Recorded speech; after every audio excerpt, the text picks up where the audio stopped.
بسم اللہ الرحمن الرحیم۔ اس واقعے کے مطابق تابعی عمر بن میمون رحمۃ اللہ علیہ کہتے ہیں کہ ایک مرتبہ میں ابن عباس رضی اللہ عنہما کے پاس بیٹھا ہوا تھا اور یہ ان کے نابینا ہو جانے سے پہلے کا واقعہ ہے۔ تو ان کے پاس 9 افراد آئے جو خارج میں سے تھے اور انہوں نے کہا کہ ابن عباس، ہم آپ سے اکیلے میں کچھ بات کرنا چاہتے ہیں، لہٰذا یا تو آپ ہمارے ساتھ آ جائیں یا پھر ان لوگوں کو یہاں سے اٹھا کر بھیج دیں۔ تو ابن عباس رضی اللہ عنہما نے کہا کہ میں ہی تمہارے ساتھ آ جاتا ہوں۔ اب عمر کہتے ہیں کہ ہمیں نہیں پتا کہ انہوں نے ابن عباس سے کیا بات کی، لیکن ہم دیکھتے ہیں کہ ابن عباس غصے میں اپنے کپڑے جھاڑتے ہوئے چلے آ رہے ہیں اور کہہ رہے ہیں کہ افسوس، انہوں نے ایک ایسے شخص کے بارے میں زبان درازی کی جو 10 ایسے فضائل کا مالک ہے جو اس کے علاوہ اور کسی میں نہیں ہے۔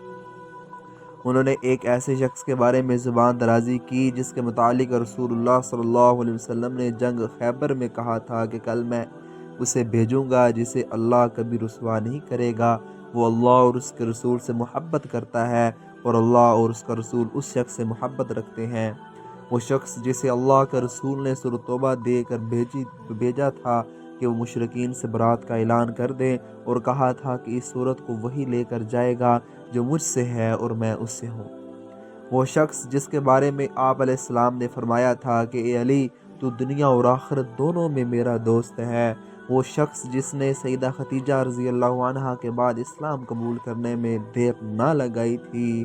وہ شخص جو اس چادر میں تھا جسے آپ علیہ السلام نے علی رضی اللہ عنہ، فاطمہ رضی اللہ عنہ، حسن اور حسین رضی اللہ عنہما پر ڈال کر الاحزاب کی 30ویں آیات تلاوت کی تھی کہ یا اہل البیت، اللہ تو یہی چاہتا ہے کہ وہ تم سے ہر قسم کی گندگی کو دور کر دے اور تمہیں اچھی طرح سے پاک کر دے۔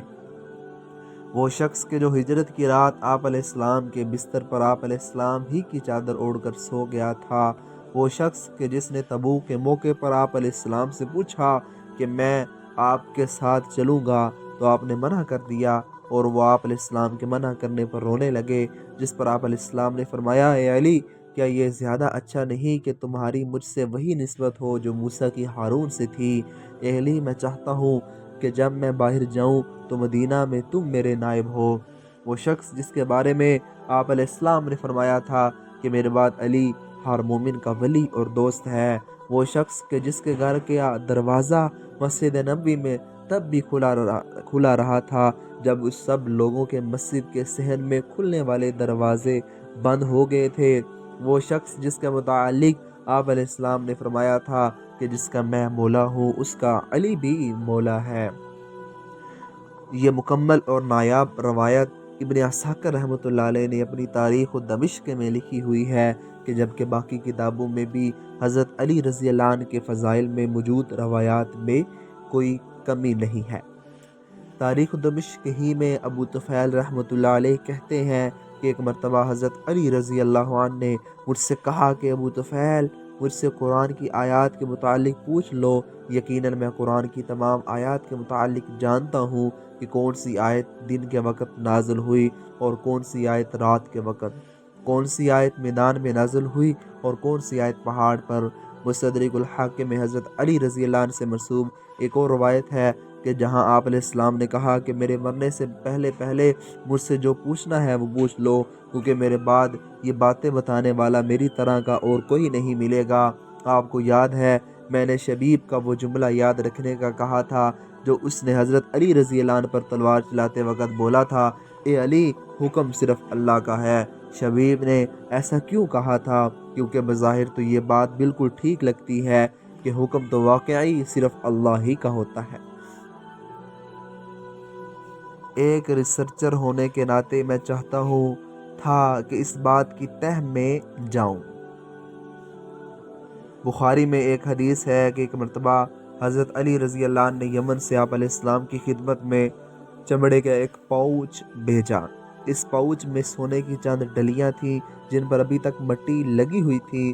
وہ ڈلیاں آپ علیہ السلام نے لوگوں میں تقسیم کر دیں تو ایک شخص نے اس بارے میں کہا کہ اس سونے کا زیادہ حقدار ہم تھے۔ جب آپ علیہ السلام تک یہ بات پہنچی تو آپ علیہ السلام نے فرمایا، کیا تمہیں مجھ پر اعتبار نہیں حالانکہ مجھ پر اس نے اعتبار کیا جو آسمان پر ہے اور صبح شام مجھ تک اس کی وحی آتی ہے۔ تو اس دوران ایک اور شخص کھڑا ہوا جس کی عجیب سی شکل تھی، دھنسی ہوئی آنکھیں، پھولے ہوئے گال، ابری ہوئی پیشانی، انتہائی گھنی داڑھی، گنجا سر اور بہت اونچائی پر بندھی ہوئی شلوار، اور وہ کہنے لگا، اے اللہ کے رسول، اللہ سے ڈرو، بالکل اسی انداز میں جس طرح سے شبیب بولا تھا۔ تو آپ علیہ السلام نے فرمایا کہ افسوس ہے تیری ذات پر، کیا اس روئے زمین پر اللہ سے ڈرنے کا سب سے زیادہ مستحق میں ہی نہیں؟ وہ شخص خاموشی ہو کر چلا گیا۔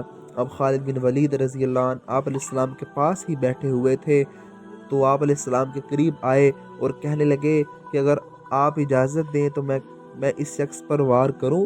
تو آپ علیہ السلام نے کہا، نہیں، ہو سکتا ہے یہ نماز میں پڑھتا ہو۔ تو خالد نے کہا کہ بہت سے لوگ ہیں جو نماز پڑھتے ہیں لیکن اسلام ان کے دل تک کو نہیں پہنچتا۔ خالد رضی اللہ عنہ اس بات پر آپ علیہ السلام نے فرمایا کہ مجھے لوگوں کے دل کو ٹٹولنے یا پیٹ کو چیر کر دیکھنے کا حکم نہیں ملا۔ پھر آپ علیہ السلام نے گھوم کر اس شخص کی طرف دیکھا تو وہ پیٹھ پھیرے بازار کی طرف جا رہا تھا۔